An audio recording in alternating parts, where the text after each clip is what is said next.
We're switching it up, going a little reverse action in the living room. I want to talk about Mel Kiper's mock draft today, guys. He put out his second mock draft of the year. It's not awesome. He made some good picks, which I agree about, and others that I think are just plain flat out dumb and ridiculous.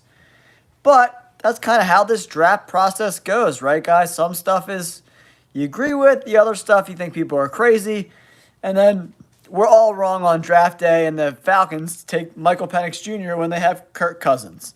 So we never know what the hell's going on until it's too late, but we all like to put our opinions out there. Sometimes we're right, sometimes we're wrong, but that's just a part of this whole draft process, right?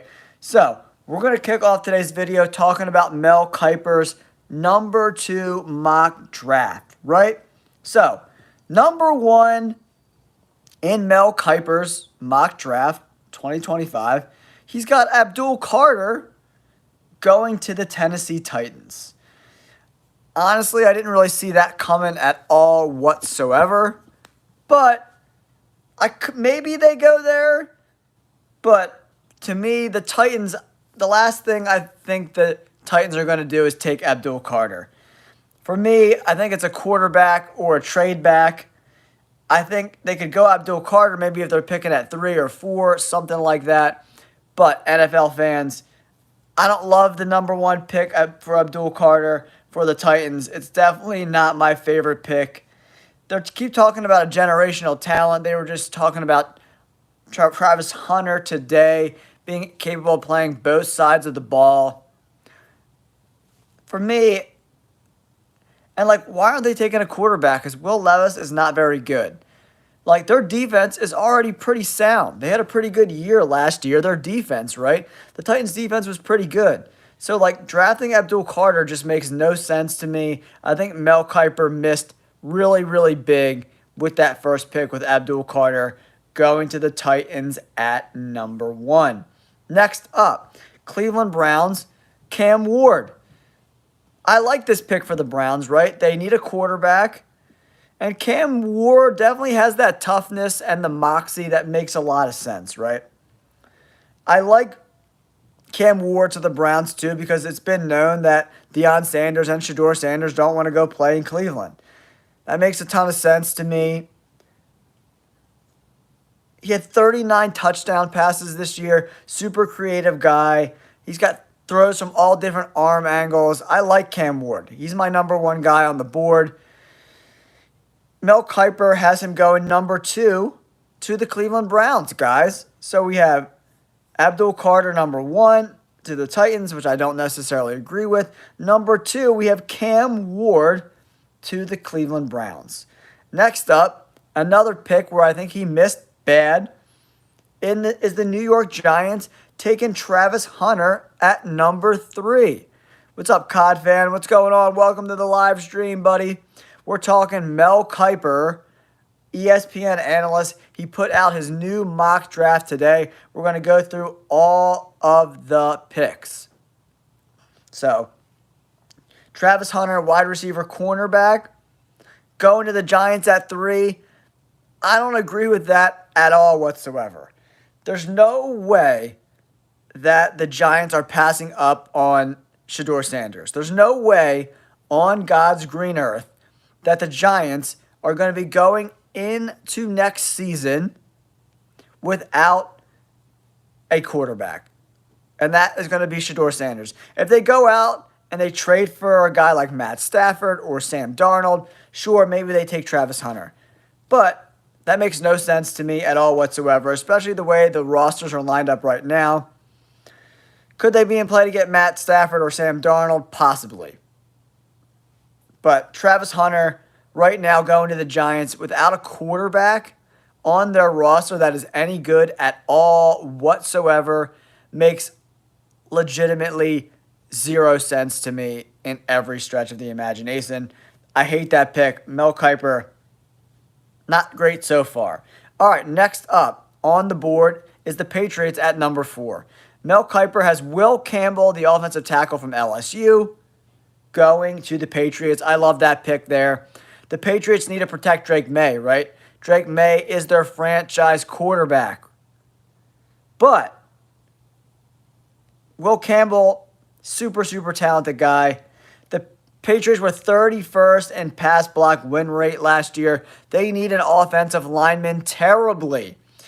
Will Campbell is the pick for the Patriots at number 4. I like that pick. I actually like Josh Simmons a little bit more than I like Will Campbell, but there are some injury concerns with him, so Will Campbell is the guy at number 4. Mel Kiper has Will Campbell, the offensive tackle, going to the Patriots from LSU at number 4. Next up is a perfect matchup. I agree with this pick as well. The Jaguars select Mason Graham, defensive tackle from Michigan. For me, he's the most pro-ready guy in this draft. Back-to-back 90 PFF grades. He can stop the run. He can rush the passer.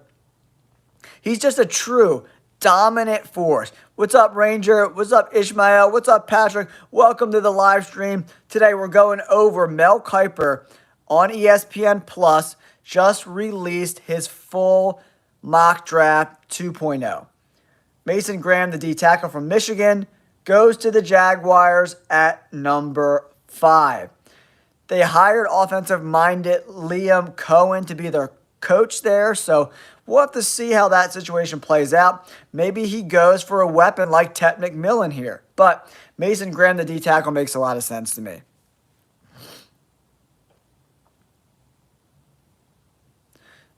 What? The Eagles aren't trading anybody. Yeah, the Eagles aren't trading anybody. And they're not trading. Are you saying Cooper DeJean is getting traded to the Steelers? Yeah, right. Yeah, right. Super Bowl hero and legend gets traded after his rookie year. Give me a break. Yeah, Patrick, they actually said today, the general manager, Veach, from the Chiefs, said today that it looks like Travis Kelce will be back to run it back one more year, guys. So we'll see how that plays out.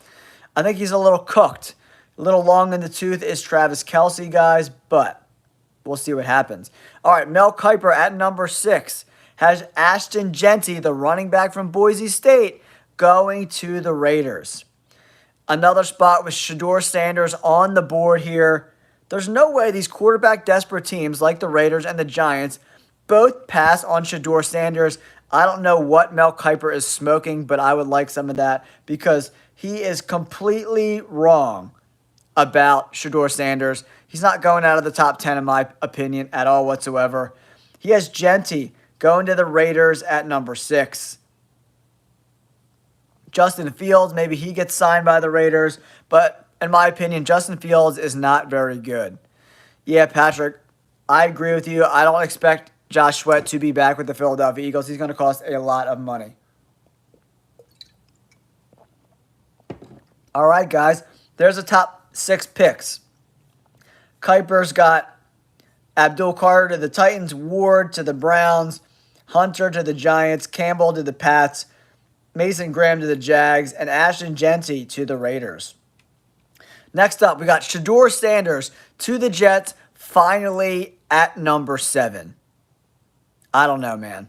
There's no way at all that he lasts the number 7. But if he does, he doesn't get past the Jets at 7. Mel Kiper Jr. has Shedeur Sanders going to the Jets at number 7. I find it hard to believe that the Giants and Raiders will both pass on Shedeur Sanders. But Mel Kiper thinks they will. I think he's completely wrong. Next up, this is a controversial pick as well. Carolina Panthers taking the linebacker, outside linebacker, edge defender, Jalen Walker, the linebacker from Georgia. They said that they're not bringing back Shaq Thompson this year, so the need for linebacker makes a lot of sense. They also need wide receivers. Adam Thielen's 35. Xavier Legette wasn't very good last year. I think Ted McMillan could definitely go to the Panthers, or Emeka Egbuka even, to the Panthers at 8. I think they need more offensive weapons from Bryce Young. So I could see why he wants Jalen Walker to go there, but I think it's a stretch. I don't think he's that great of a linebacker to go as high as number 8, but we'll have to see about that. Yeah, I think it's a cop-out both for Cam Ward and Shador Sanders not to throw at the combine. I think it's really, really, it's kind of weird. I don't like when these prospects are opting out of the combine. It kind of defeats the purpose of the whole thing, right? So, like, you should want to go and prove you're the man. You want to prove you're the man. But I think Shador Sanders and Cam Ward are both busts in the NFL, but that's just my opinion on both of those guys. If we're looking at last year's draft class, like Caleb Williams, Jaden Daniels, Drake May, Bo Nix, Michael Penix Jr. are all above both of these guys, right? So, I don't know. I don't think these guys are great quarterbacks. Yeah, I mean, but I think Abdul Carter has like unbelievable upside, in my opinion. Like what he did on the edge, he was so dominant, man. So, and he's young. So I understand why a team would want to take a risk on a guy like that. But these quarterback desperate teams don't have anything else to lose. So they're going to overdraft Cam Ward and Shador Sanders, in my opinion. Yeah, Jess, 100%. I definitely think Abdul Carter might have the highest ceiling in this draft class. But talk about high ceilings. Mel Kiper, number 9. Tyler Warren, the tight end from Penn State. I love Tyler Warren. He is one of my favorite players in this draft class. I'm pretty sure he made I'm like still putting together my big board of top players in this draft. Tyler Warren is an absolute stud. He's an absolute monster. I love Tyler Warren. 1,200 yards receiving. I love Tyler Warren. I think, this offense, Kellen Moore needs to bring weapons to the Saints roster that doesn't have a lot of weapons. So, and Derek Carr's not great. So we need some weapons, some intermediate weapons. I like Tyler Warren to the Saints at number 9. That makes a lot of sense to me. I like that pick. Next up, the Bears are selecting at number 10, guys. To me, offensive line is a huge deal. If you look at their PFF grades, they're surprisingly, for their offensive line, pretty good. Walt, what's going on, buddy? What's going on? Walt Butler, welcome to the chat. The Bears, Mel Kiper has Josh Simmons, the offensive tackle from Ohio State, going to the Bears at pick 10. If they want Caleb Williams to take a big step forward, the offensive line has to play better. He's got to be better about not getting sacked as well. 68 sacks, man. 68 sacks. Crazy, man. I don't know. I can't remember any quarterback getting sacked that high. But, Simmons is coming off that knee injury, so I could see that making him fall down the draft board a little bit. But Mel Kiper has Simmons going to them, the Bears, at number 10. All right, number 11. 49ers are on the board. Mel Kiper has Will Johnson, the cornerback from Michigan, going to the 49ers. This makes a lot of sense to me. The secondary for the 49ers were not very good last year. Yeah. Will Johnson, he's got great size, 6'2", over 200 pounds. Travarius Ward's hitting free agency. Lenore is the other cornerback. The 49ers allowed opponents 58.5 QBR this past season, ranking in the bottom third. San Francisco, to get back to where they want to be, they need a shutdown corner, and Will Johnson is that guy, in my opinion.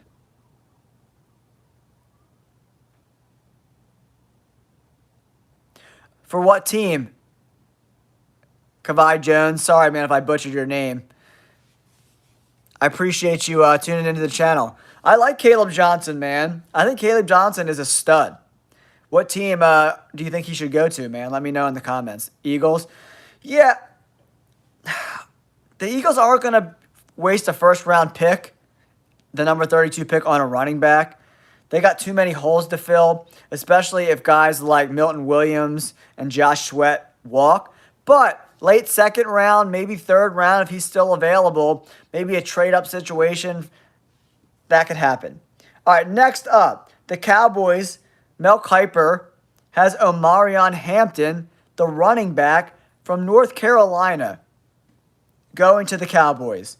For me, if Ashton Genty's not on the board, there's no way in hell that the Cowboys are taking Hampton.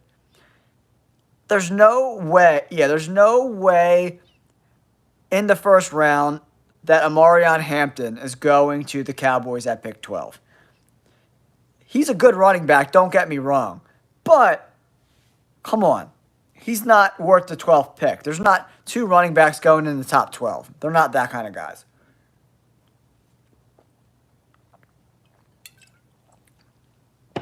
Yeah, Kavai Jones, 100%. Maybe they do that in the late second round, but with Darius Slay potentially retiring, they have some holes to fill on that defense, right? But there's no way, I don't know what Mel Kiper's talking about. There's no way Amarion Hampton goes to the Cowboys at 12. That's a horrendous pick. There's no way. There's absolutely no way. When Armand Membu is still on the board, who could play tackle and guard, Malachi Stark still on the board, Mike Green, Shamar Stewart, Mykel Williams, Jahad Campbell, Colston Loveland, Emeka Egbuka, Tet McMillan. With those monster wide receivers, you're going to take the second best running back? Mel Kiper Jr., what are you talking about, man? That's a horrible pick. All right, next up, the Dolphins are on the board at pick 13. They need offensive line help, right? Mel Kiper Jr. nailed this pick at pick 13. I love Armand Membu going to the Dolphins. Their quarterback, Tua Tagovailoa, is one big hit away from having to retire, right? Oh, no. The Giants, the best team in the NFC East. Ha! Ha! Fly, Eagles, fly. Yeah, the Giants are far away, man. Far away from competing. But Membu to the Dolphins makes a bunch of sense.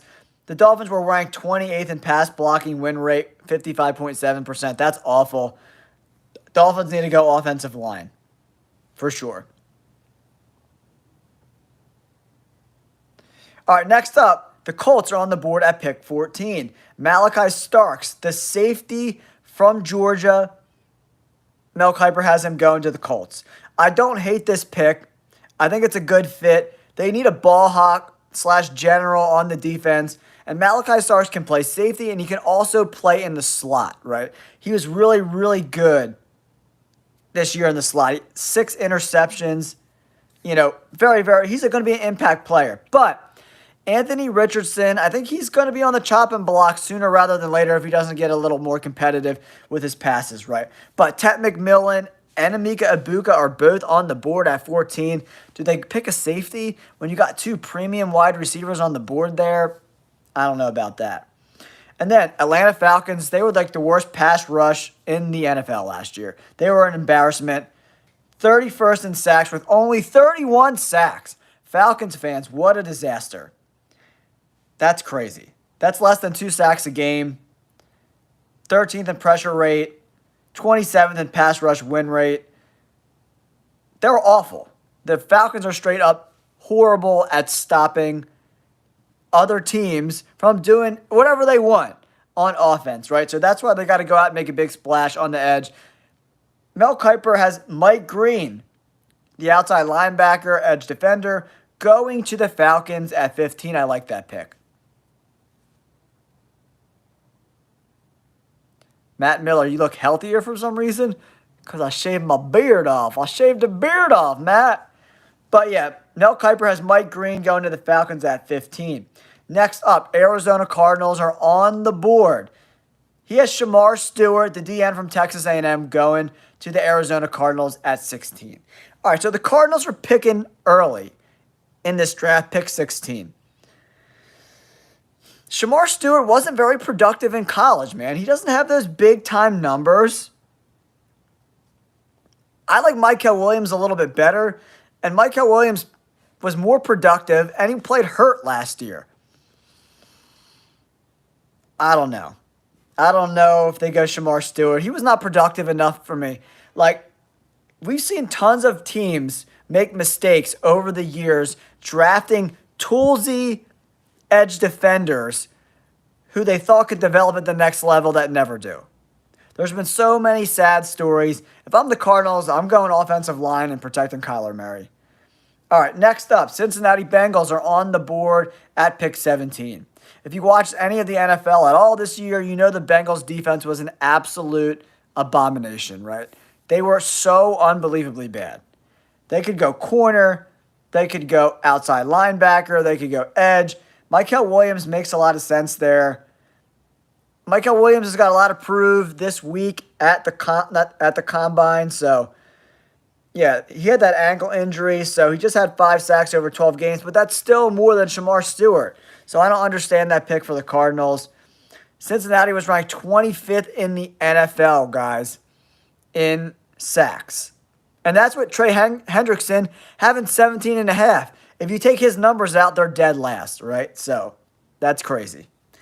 Crazy. Almost half of their sacks but from one guy. They can't rush the passer at all. Michael Williams makes a lot of sense to me. All right, next up, a pick that makes sense to me, but it's a bit of a reach. Tyler Booker, the guard from Alabama. If you look at his PFF numbers, the grades aren't great, but he's probably the best guard in this draft, but he wasn't great. I don't know if they do this. Do they go a spot like tackle or one of these edge defenders that make a little more sense? Jahad Campbell's still on the board, and that at 19 is where Mel Kiper has Jahad Campbell going, guys. Jahad Campbell, the linebacker from Alabama, is going to the Tampa Bay Buccaneers. That makes a lot of sense because they need linebacker help. Levante David is getting older and older, right? But Ted McMillan and Ibuka make a lot of sense. Mike Evans is getting super old. And if they can bring Chris Godwin back, you put Ibuka and Ted McMillan floating around from the slot and the outside, moving all three of those pieces around interchangeably. That makes a lot of sense, right? So, I don't know. Jahad Campbell seems like a little bit of a reach to me as well. Next up, Broncos picking at number 20. They take one of the best tight ends, if not the best tight end in this draft, Colston Loveland. Pure pass catcher, right? You know what I mean? He's that joker player where he can line up in line, he can line up in the slot, he can line up outside, he can line up in the backfield. He could go anywhere. And I think Bo Nix is really going to benefit from this type of player. Saquon Barkley, baby. Saquon Barkley's my favorite. Yeah, I don't know if Jalen Walker is going to go that early. Mel Kiper has him number 8. Going to the Panthers, Jalen Walker, but I don't think that happens. All right, number 21, a pick that makes sense to me. Pittsburgh Steelers fans, you get your guy, you get a receiver, Emeka Egbuka from Ohio State. He was incredible at Ohio State. I was hoping he would fall to the Texans, get reunited with C.J. Stroud, but man, the Steelers really need D-tackle help, and they also need a cornerback.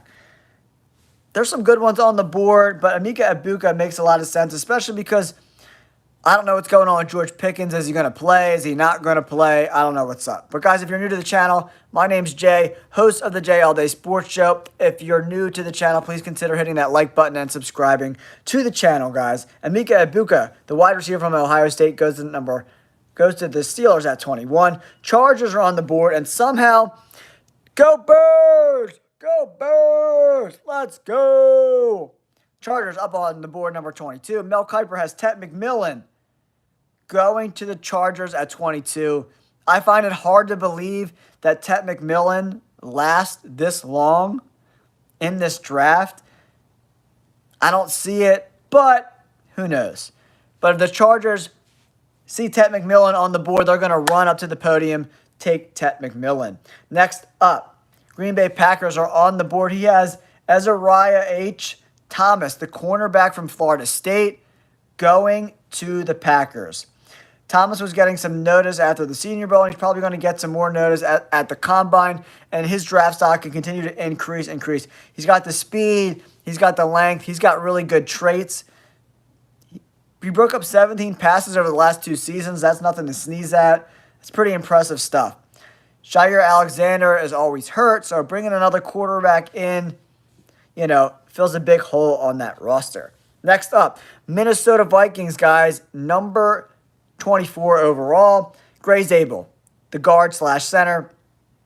Impressive at the Senior Bowl. Can play both positions very, very well, guard and center. Great pick. Kelvin Banks, the offensive tackle from Texas, goes to the Texans at pick number 25. Yeah, He's shorter than 6'4". You might have to kick inside to play guard. But, man, he's a beast. Kelvin Banks, I think he can play tackle at the NFL level. The Texans allowed 54 sacks last year, so they need to shore up that offensive line. A lot of penalties, bad discipline from that offensive line. And because the offensive line regressed considerably, we saw C.J. Stroud also regress. So the Texans need to address offensive line. So do the Rams. Rams are picking at 26. What's going to happen with Matt Stafford, guys? I'm not really sure. Is he going to get traded? Is he not going to get traded? What about Cooper Kupp? Is he going to get traded? It's a shit show in LA right now. But they need with Alaric Jackson being a free agent. Wasn't super great last year. They're going to draft a guy. Josh Connolly Jr. from Oregon makes a lot of sense to me. He's a true offensive tackle. I like that pick. All right, Nick Emmanwori from South Carolina. Baltimore Ravens select Nick Emmanwori from South Carolina. I don't know if this is the right spot for a safety. I would go wide receiver here, or if I could potentially trade up to grab one. I don't think they need a safety, in my opinion. I don't like that pick at all. All right, so the Detroit Lions, Olamafe Oladejo, the outside linebacker from UCLA, goes to the Detroit Lions. Next up, Commanders take Maxwell Harrison, the cornerback from Kentucky. Another guy, I don't know if he's a first-round pick. There's some other guys that I like Siobhan Revel a little bit more. I mean, who knows? They need cornerbacks desperately. Marshawn Lattimore's not the dude. Yeah, I mean, the Commanders need secondary help. That makes sense. I don't know if he's the guy that I like the best. I like Jody Barron way more than I like Harrison from Kentucky. But the Bills snag Jody Barron, the cornerback from Texas, next. Go Birds! What's up, Alex? Wrapping up Mel Kiper's draft here, guys. Jody Barron, the cornerback from Texas. Buffalo Bills fans, you get a cornerback, you know. Russell Douglas is a free agent, so bringing in a corner makes a lot of sense. Does Jody Barron last? PFF has him in the top 10 on their big board. Does he last to number 30? I don't know about all that. And then the Chiefs on the board take Ursery, the offensive tackle from Minnesota. They need to fix that offensive line. They don't have any tackles that can play. Straight up. Yeah, Wanya Morris and Kingsley Sumatataia were awful. And then Joe Tooney kicked out the left tackle, but he's a guard. And Trey Smith is a free agent. So the Kansas City Chiefs guys really got to fix that offensive line. I wouldn't be surprised if they took an edge rusher at this spot too. Chris Jones needs some help on the D-line. He can't do it all by himself. So Ursery's the guy right now. He's a pretty big guy. 6'6", 330. He's got true left tackle size. So that makes a lot of sense for the Chiefs to go. They're either going to go edge defender for me, guys, or they're going to take an offensive lineman straight up. And that's great for the Eagles. That means Walter Nolan, the D tackle from Ole Miss, is still on the board. And the Eagles get their guy again without having to trade up. All right, guys, I'm going to wrap it up. We did our half an hour on Mel Kiper's 2.0 mock draft. Thanks for tuning in. Don't forget to hit that like button and subscribe, and we'll catch you on the